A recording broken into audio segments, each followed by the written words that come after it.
Международните гастроли на кабинета Борисов-Пеевски са пълна катастрофа. Не знам дали някой е гласувал на последните избори за въоръжен конфликт с Руската федерация. Вчера в Париж премиер Желязков предложи безумната глупост за изграждане на военен комуникационен център в България на така наречената коалиция на желаещите. Ние дори не бяхме част от нея, но мозъчният гений на нашия политически елит не само ни набута там, за да може Макрон, чиято жена всъщност е мъж, да се перчи, че те били 30 държави, но и да ни направи цел номер 1 при евентуален въоръжен конфликт, тъй като руснаците първото нещо, което биха ударили, разбира се, са комуникациите.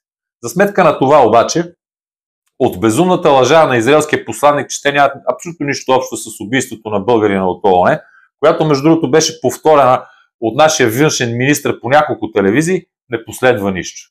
Дори когато се разбра истината, че израелски танк е убил нашия сънародник, последва тишина. Оглушителна тишина. Не следваше ли израелският посланник да бъде привикан във външно министерство и да му бъде връчена така наречената протестна нота с последно предупреждение? В крайна сметка ние сме спасили хиляди евреи по време на Втората световна война от това да отидат в лагери, а те ни се отплащат с какво? С безочливи лъжи. Факт е, че ние никога не сме били добри във външната си политика, но този кабинет просто удари дъното.